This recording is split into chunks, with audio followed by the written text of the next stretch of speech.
নমস্কার বন্ধুরা, Lakshmi rail blog 157 কে চ্যানেলে সকলকে স্বাগত জানাই। পেঁয়াজ রসুন ছাড়া টাটকা রুই মাছের হালকা ঝোল বানাবো। আর মাছটা বানাবো ঝিঙে আর আলু দিয়ে। সবার প্রথমে রুই মাছগুলো ভালো করে ধুয়ে অল্প নুন হলুদ মাখিয়ে রেখেছি 5-7 মিনিট আগে।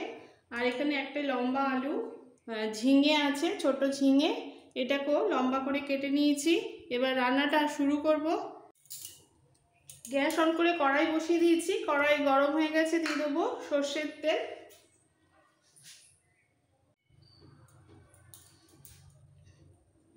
তেল ভালোভাবে গরম হয়ে গেছে, এবার দিয়ে দেবো নুন হলুদ দিয়ে মাখানো মাছগুলো ছেড়ে দেবো।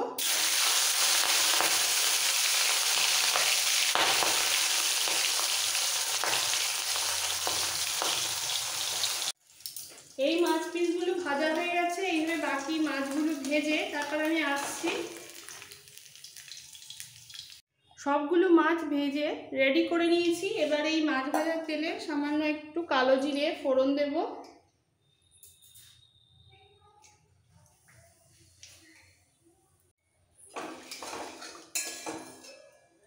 ফোড়নটা একটু ভেজে এর মধ্যে ধুয়ে রাখা কাটা আলুগুলো দিতে হবে। আলুগুলো একটু হালকা ভেজে নেব।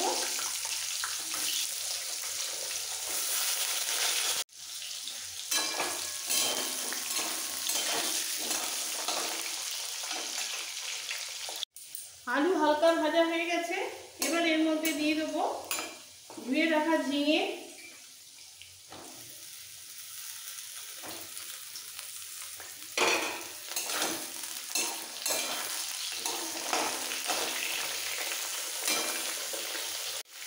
টেস্ট অনুযায়ী নুন,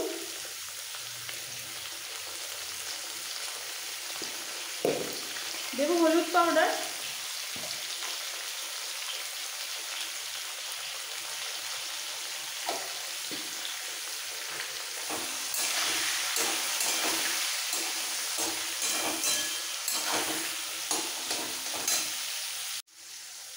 নুন হলুদের সাথে মিক্স করার পর এর মধ্যে মশলা দিতে হবে। মশলার মধ্যে আমি দেব এর মধ্যে জিরে বাটা, ধনে বাটা, কাঁচা লঙ্কা বাটা। আর কোনো মশলা দেব না।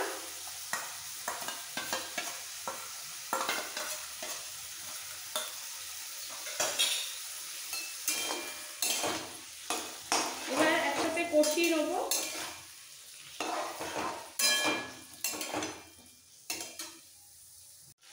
মশলার সাথে আলু ঝিঙে ভালো করে কষানো হয়ে গেছে, এবার দিয়ে দিতে হবে গরম জল।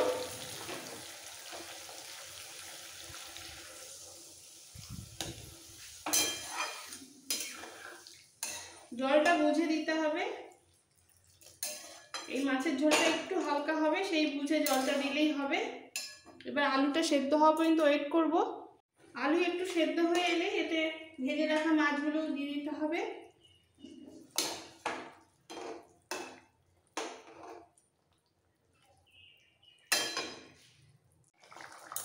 তিন চার মিনিট ফুটতে ফুটতে আলু ভালোভাবে সেদ্ধ হয়ে গেছে। এই সময় নুন ঝালটা একটু দেখে নিতে হবে। এইটুকু ঝোল আমি রাখবো, এই ঝোলের স্বাদই অসাধারণ। এবার আমি গ্যাস অফ করে দিয়ে এর মধ্যে দিয়ে দেবো সামান্য একটু ধনেপাতা কুচি।